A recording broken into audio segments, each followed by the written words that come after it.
Hello students, welcome back to our chemistry class. Today I'll teach you about effect of solvent and effect of leaving group on both SN1 and SN2 reactions. So before going to the effect of solvent, let us see what is a solvent and types of solvent. So a solvent is a substance which can dissolute the solute. So if you are taking in terms of solution, a solute will be in a minor quantity, a solvent will be in a larger quantity.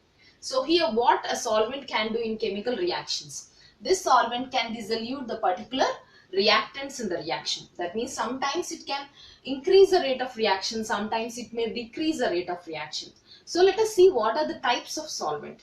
So if you are observing the types of solvent in chemistry, you will get polar solvent and non-polar solvent. So what is meant by a polar solvent? Okay, so polar solvent means if you're observing the solvent, if you're observing a substance, there is a development of the partial negative and positive charges. So if you're observing the water, for example, I'm taking water.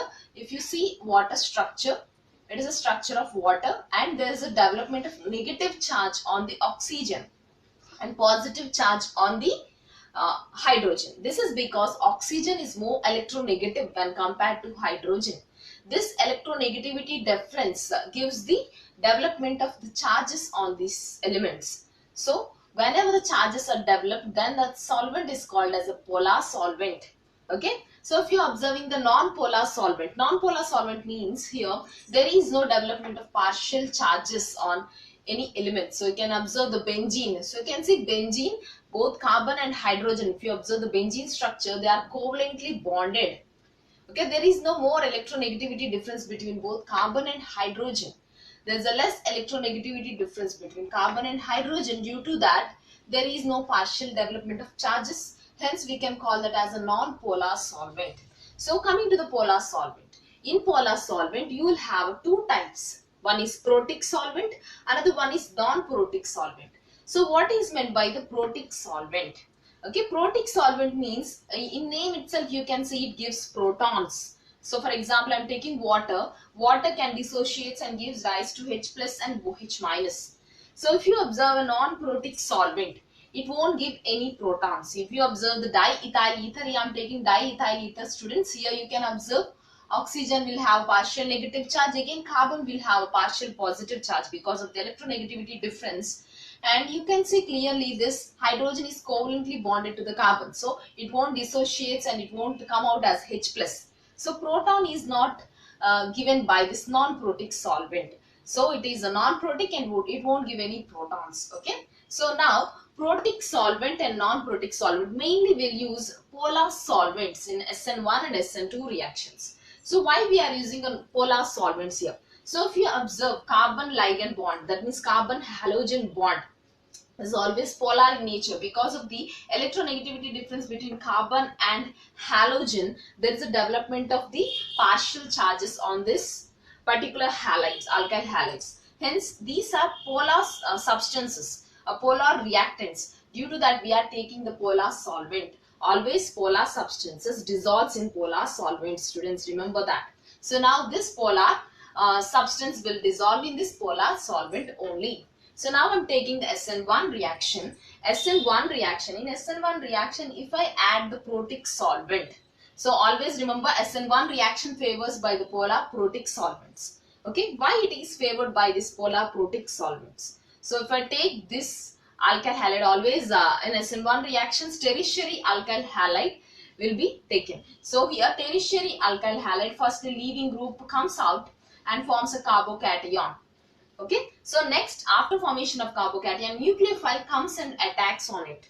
So now if I add a protic solvent, so remember here the halogen which is coming out as a leaving group, this leaving group I'm indicating with L, no, this L is nothing but leaving group and U indicates the nucleophile. Okay, this leaving group is forming a pair with this carbocation. It is not completely dissociated, it is not going out, it is staying near to this particular carbocation in the solution. So now what will happen? I'm adding now the polar solvent. So when I add polar solvent, this proton comes and forming a bond with this ligand. So ligand which is not ligand, which is a leaving group. This leaving group is always negatively charged, no? So this leaving group forms a bond with this hydrogen and stabilized. So this leaving group won't show any effect on this positive charge. So then directly this nucleophile comes and attacks on this carbocation. So here the protic solvent, the protons released from the protic solvent are stabilizing this carbocation by forming a bond with this leaving group. Okay, hence the leaving group comes out in the solution and nucleophile attacks on this positive charge and forming a bond with carbon. Hence we can say that polar protic solvents favors the SN1 reaction. So now coming to SN2 reaction. Okay, for example, in SN2 reaction, if I add a protic solvent like water, okay, it gives protons in the reaction, and nucleophile is very strong here because it pushes the leaving group here. Leaving group moves from front side and nucleophile attacks from the back side in case of SN2 reactions. So now if the nucleophile is very strong, no, it readily forms a bond with the proton of the protic solvent. Hence the reaction does not take place because nucleophile will not show a bond formation with the carbon now because it is forming bond with the proton of the protic solvent. Okay, but if I add this non-protic solvent, there are no protons in the reaction. So what will happen? This leaving group will move from the front side and the nucleophile readily attacks from the back side.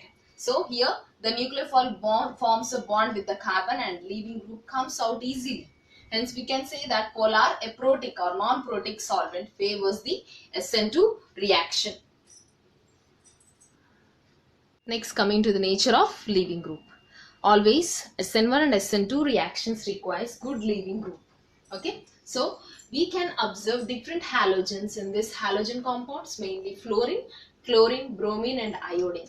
Among them, iodine acts as a good leaving group when compared to remaining elements, and fluorine acts as a bad leaving group or poor leaving group. So what is the main reason behind this?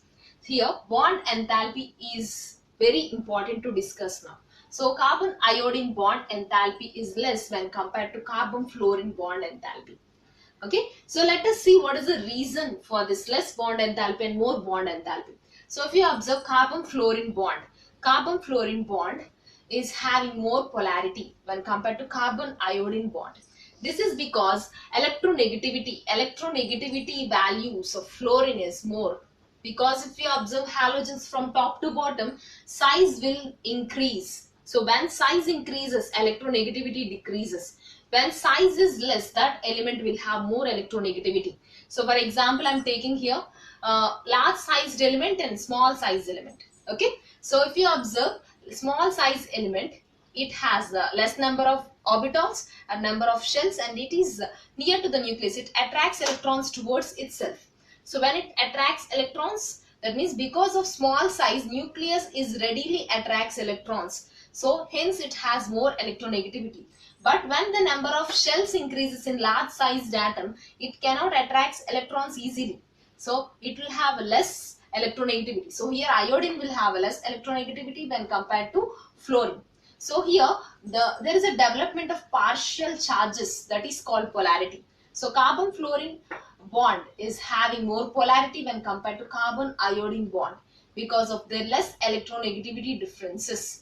So when the electropolarity decreases, bond enthalpy also decreases. When there is a more electronegativity, this element strongly bonded with this carbon. Because it attracts electrons, no, it's strongly bonded with this element. Then we require more energy to break the particular bond. Here bond enthalpy means the energy required to break the bond. So here, as it is a more electronegative element, it is forming strong bond. So we need to apply more energy to break the bond. But here the iodine is having less electronegativity, so it is forming weak bond. So we require less energy. So iodine easily leaves the carbon because of less electronegativity and less polarity and less bond enthalpy. So whenever bond enthalpy is less, the group easily leaves. The bond can be easily broken and the group leaves easily, and it acts as a good leaving group. So here iodine acts as a good leaving group when compared to fluorine. So this is about effect of or nature of leaving group on the both SN1 and SN2 reactions.